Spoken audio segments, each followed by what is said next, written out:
In this video, I'm going to tell you about the financing industry, how to offer financing, what are the benefits of offering financing, how to make money using this method, and just the complete business model. Now, before I go too deep into it, using financing, you are going to approach a different set of people that are shopping online. And those are the people that don't have a credit card or don't have a good enough credit card with enough credit limit to make the purchase. So if you're selling high-end products or expensive products like, let's say, wheels or engines or something like that, you might want to sell it to individuals that are going to be great customers, but they end up not buying from you because they can't afford it.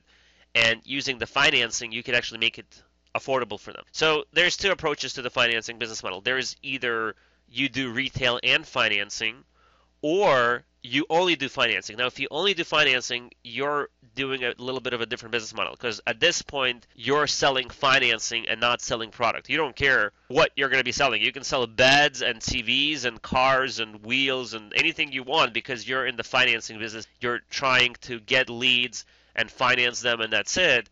Versus you could also do retail of automotive products and offer financing for those customers that can't afford it. So first, let's talk about who are your perfect customers for financing and how do you make money. So you have this website and here is your customers. So you first have a customer who does have a credit card. Let's say his name is Larry and he has a credit score between 681 to 850, but he has enough credit limit to make a purchase with whatever he wants to buy. Maybe it's a $500 purchase, maybe it's a $5,000 purchase, but he might have enough money to make the purchase with you. This is called a cash deal. So he uses his credit card and he buys the product at whatever the competitive price is online. And these usually are the customers that you don't target when you're doing financing, unless, of course, they have a credit score of 680 or 700, so they do have a credit card, but not enough to make a purchase. And at this point, you can go with a second-tier bank, which is not a credit card, but it's its own bank, someone like GE, where they won't approve you unless you have a 700 credit score, but they will give you a high enough limit that the credit card company usually won't. So if you have a credit score of, let's say, 680, for example, a credit card company might only give you a $1,000 credit limit, but a GE Capital Bank might give you a $5,000 credit limit. But GE will have a much higher interest rate that you have to pay them. So this is one type of customer. Then you have another type of customer, we'll call this one Alex, who has a credit score of 600 to 680.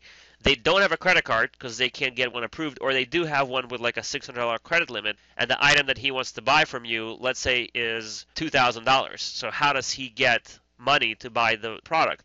This is the perfect customer that you want to target, a credit score between 6 and 680.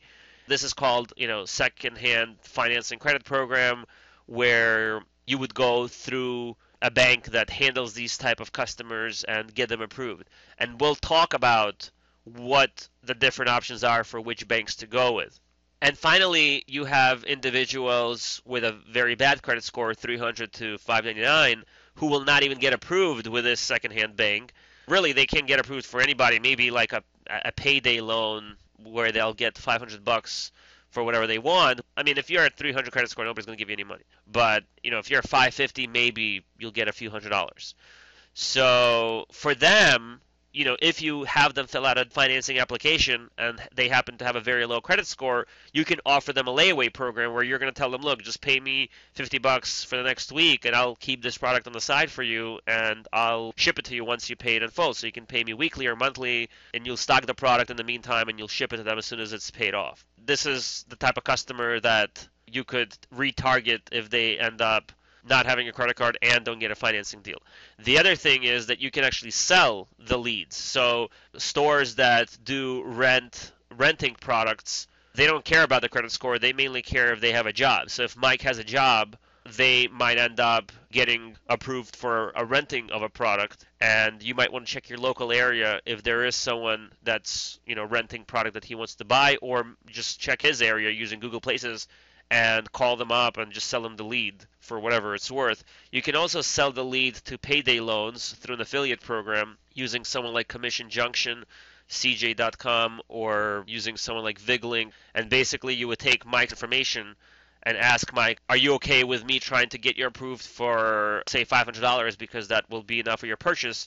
And Mike says, yeah, sure, let's try that out. You take his information, put it through a payday loan. Even if he gets declined, payday still pays you for the application, which could be anywhere between $50 and $100. So you end up, just by having Mike fill out the information to buy your product, you automatically get $50 to $100 for that, even if he doesn't get approved. So this is through payday loans. Again, if you sign up with CJ.com, you'll see all the different ones that offer this program, and you can either go through CJ directly or go through Vigling directly, and you'll probably have to take all that information over the phone because there's a lot of personal information, and Mike would have to pass that to you so you can fill that form out using your affiliate link.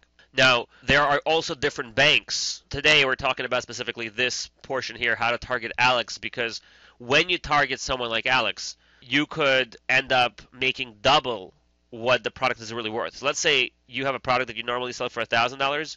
You can actually sell it for $2,000, and Alex just ends up getting a monthly price that he has to pay for the next year or 2 years to pay the product off, but he doesn't care that it's worth $2,000 because nobody's going to give him credit. He's either going to pay that or he's not going to get it at all. All of the financing companies charge double or triple what the product is really worth because they're taking a risk of something that might happen that, Alex doesn't end up paying them.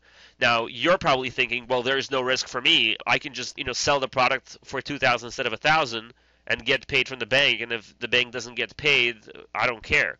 Well, there is some risk for you as well, which is why you want to charge a lot more than what you would normally sell it for to offset that risk. So here's your risk in this deal.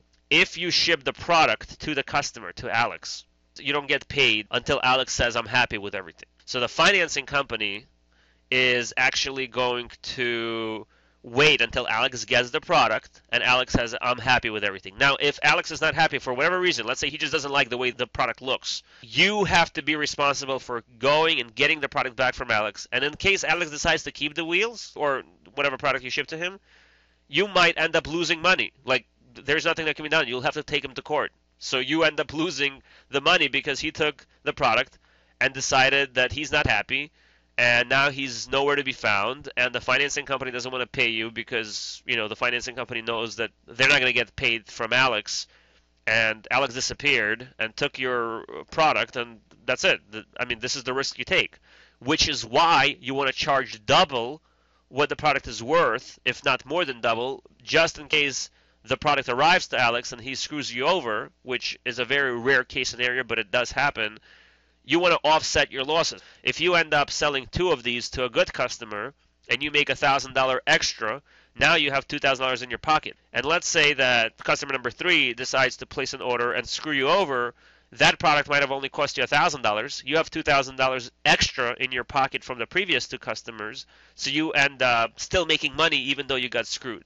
So this is a very high-risk business, which is why you want to charge more than what the product is worth. So yes, be prepared to take losses, but if this business model was not profitable, nobody would be doing it, and there's a lot of people doing it in different industries.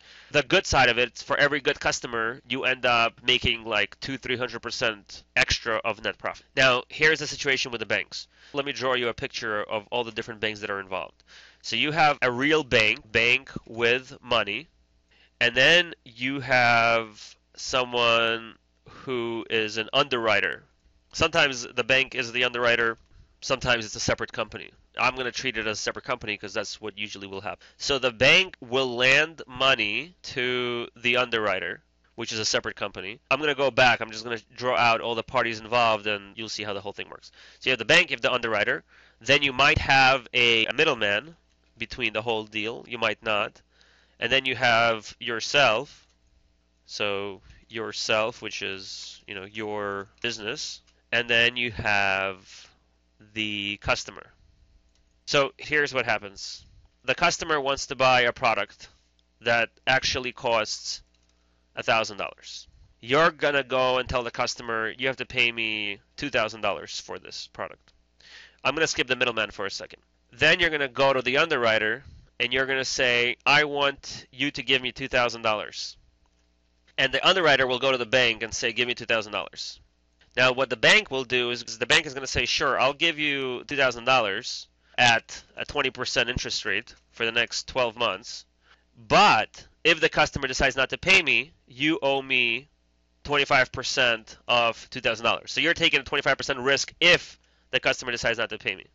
So in other words, as the customer is paying the money and slowly paying it off, that risk gets lowered. So the underwriter is responsible to begin with for $500 if they end up losing the deal. And they do this so there's no fraud between underwriter and the bank.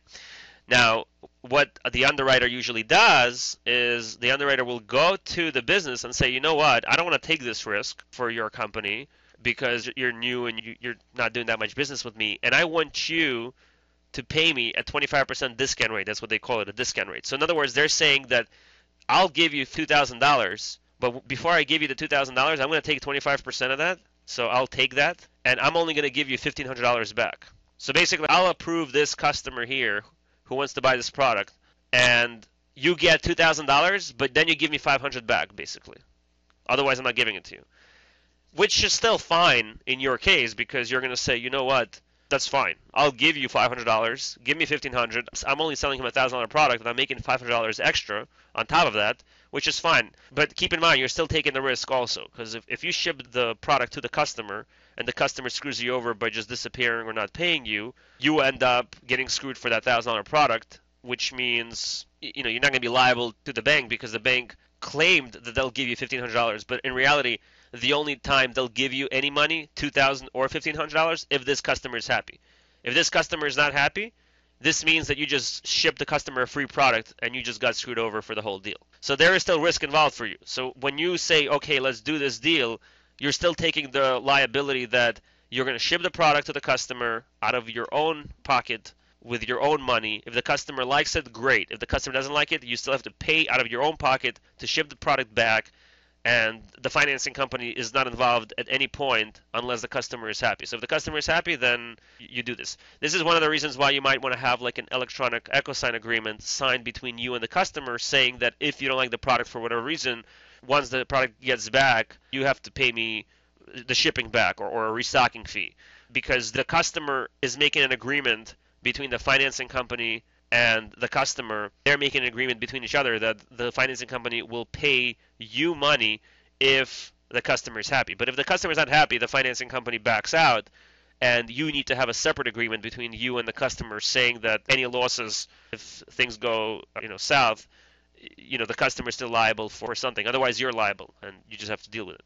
Now, there's also middleman involved, and why would you want to deal with a middleman? So the middleman, if your business is not more than 3 years, no bank or underwriter is going to want to deal with you. So if you're a new business, then you will probably have to end up dealing with a middleman. The benefit of dealing with a middleman, they usually have better customer service. They'll give you their own applications, so you might not have to pay anything on a monthly basis. And maybe a middleman will approve the deal versus an underwriter from a different company will not. So you still want to have everybody in your Rolodex cards, just in case you need to refer to them. But a middleman will basically just take an additional discount rate. Let's say the underwriter takes only 10%. The middleman will say, well, I want another 20% on top of that. So at the end of the day, you're getting taken 30% out because you're going through a middleman because he's using his company to do the whole deal. Sometimes you just don't have an option and you have to deal with a middleman until your business ages, so that's why the middleman exists. If you can bypass the middleman, then more power to you. You bypass the middleman. So this is how the financing model works. Now here's the different banks. So we have Progressive, which is, I believe they're an underwriter. I haven't done enough research on them, but the reason why I like them, they only take a 6% discount rate, which is nothing. And they usually approve $2,000 deals, which means you can, if you sell, let's say, wheels and you sell them for, on average $1,500 all the time, these guys can approve it up to $2,000, and they only take 6% discount rate, which is great. By the way, Progressive, you'll need to have at least a 3-year-old business. You can fill out the application and see if they'll approve you if you're not a 3-year-old business, but you probably will have to be. Oak Rock is another company similar to Progressive. A lot of companies use them, but none of my clients use them. So I know a lot of companies use them, but none of my clients use them. So I'm not sure, but this is another choice for you. If you go to bit.ly GE application, I made this link for you. This is the application for General Electric financing program, but they are more of like a credit card type of system. So they will only approve these guys here, like Larry type of guys versus these type of guys. Good to have just in case you do need it, but GE is not the best for credit scores 600 to 680. If we go to shopping cart lead and go to help, there's a link here, offer financing. This link here, offer financing, is for a middleman. And this particular middleman will approve the deals up to $5,000 if the credit score is good enough. And you can fill out this application and submit it, and they will contact you to get it approved. But again, keep in mind that this is a middleman, so this is basically this one here, which deals with a bank, and they're probably dealing, again, I don't know all the details, I just know this is how it works. They will take at least like a 20 to 30% discount rate from your purchase versus someone like Progressive who only takes 6% or 7% rate from the purchase. So anyway, you want to call everybody. You might also want to look at others by Googling them. There's a bank specifically that does financing for military, which is militarycredit.com. There's one called pioneerfinance.net. So there's a bunch of them. Now, I'm not sure which ones are the middleman, which ones are the underwriters, and which ones are the bank/underwriter. But you can shop around for the best deal that you can get for your business, and you can offer financing on your website and close some deals that are for these type of customers. This is it. This is how the business model works. I hope this video helped you. And if you want to see more of my videos, you can check out my channel, which is youtube.com/mySEO101.